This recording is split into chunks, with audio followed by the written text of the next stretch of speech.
nke prọfesọ Chukwuma Soludo from ife ga warrant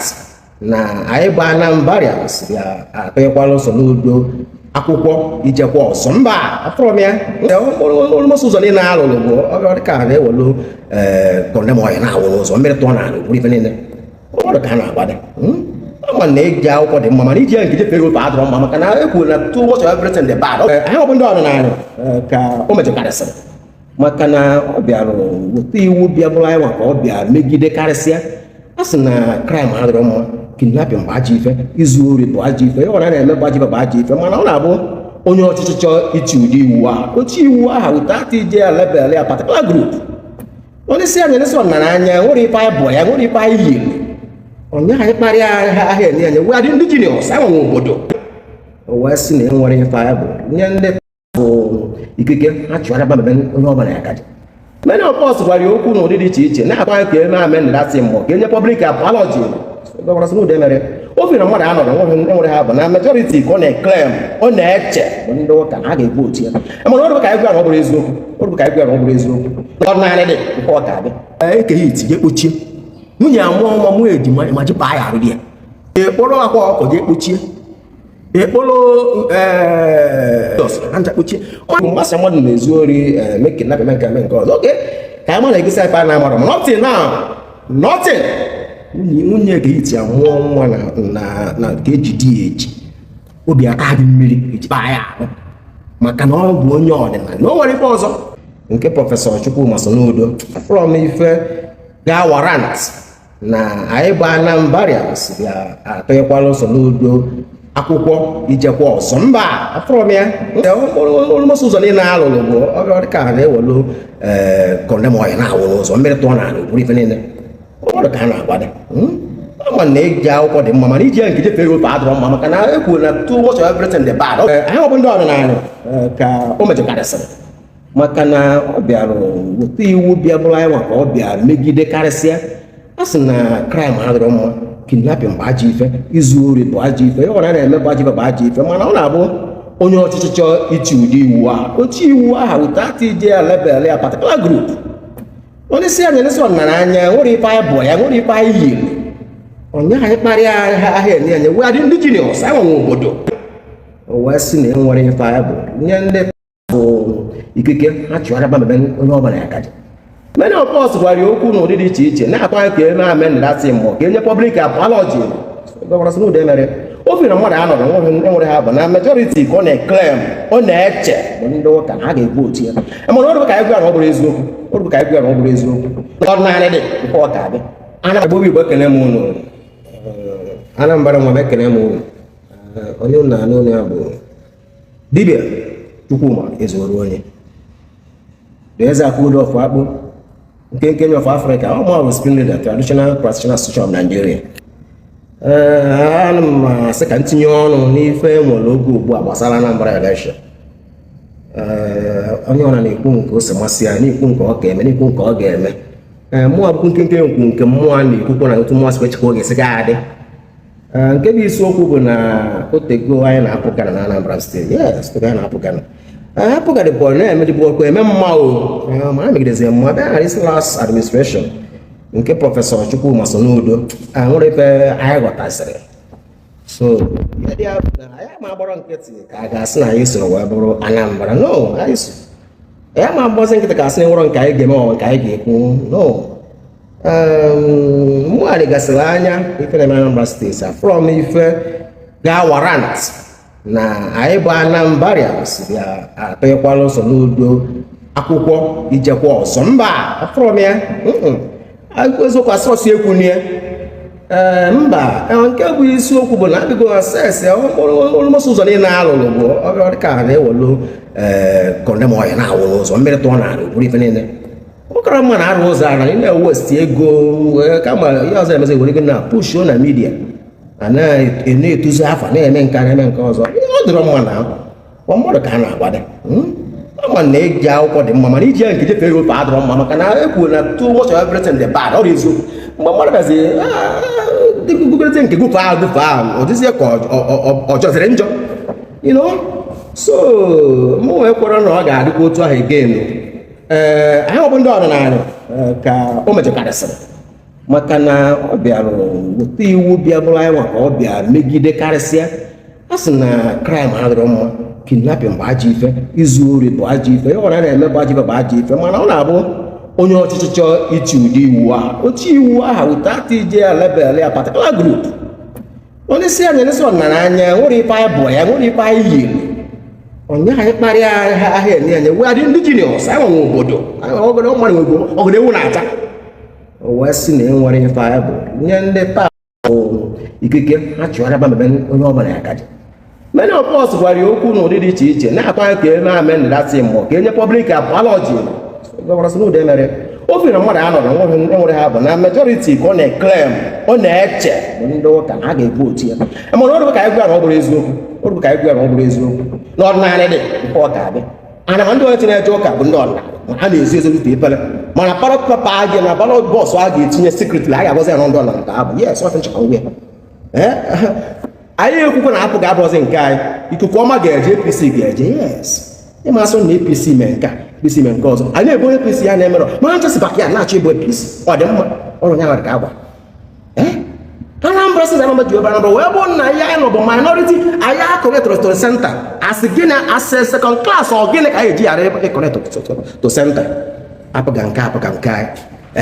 gị otu wee bụzie nke a dị fọndị fathers apụchana apart from na apụchago Soludo abịago tigbu apụga gbuo apụga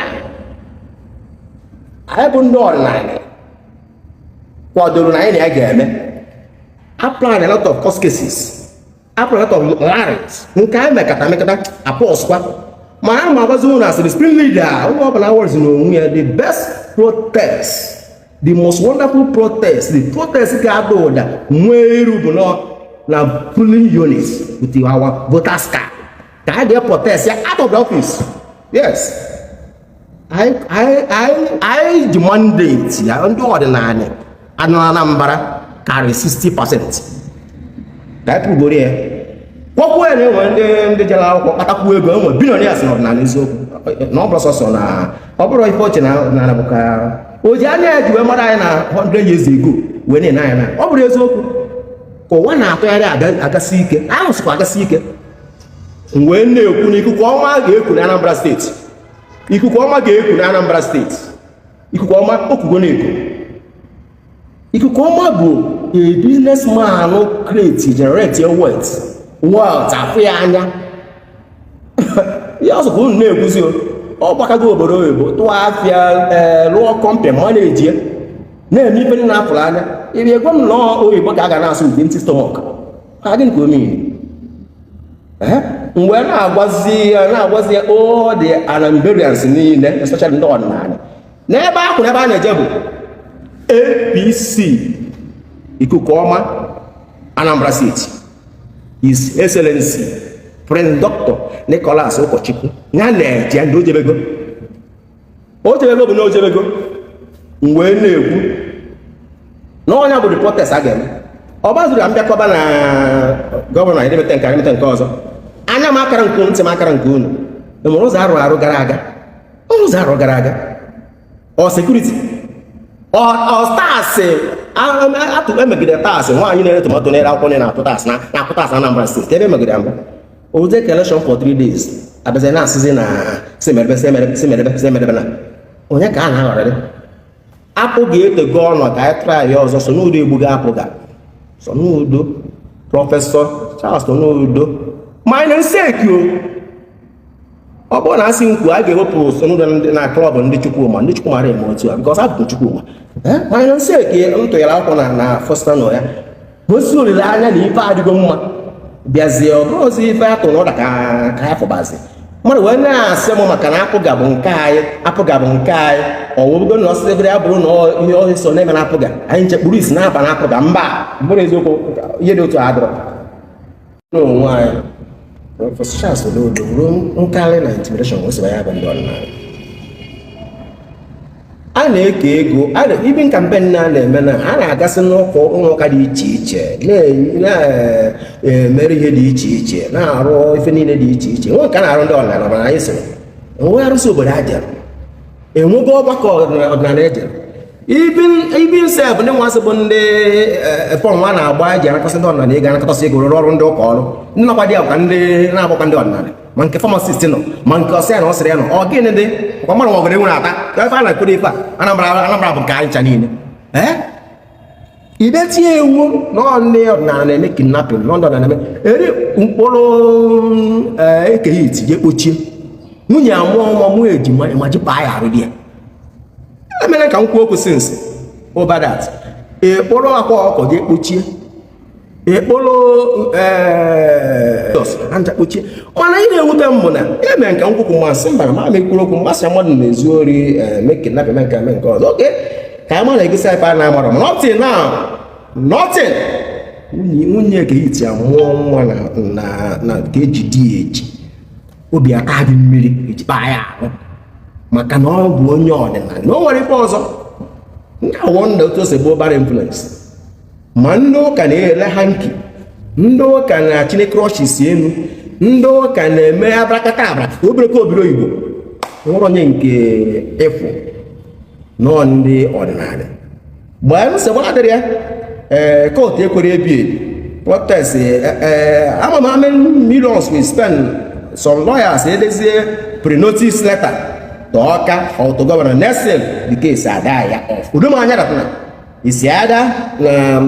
asọtụ gotels si gbadoro ife na abụ ka a na-emeji arụ ya risie ya esie Soludo anyị na-ekwu na protest ya bụzina polling units we must vote you out ị ga-ada anyị bụ ndị ọdịnala ga-atụgili vootu o meghị n'anya yes ihe na-ekwuzi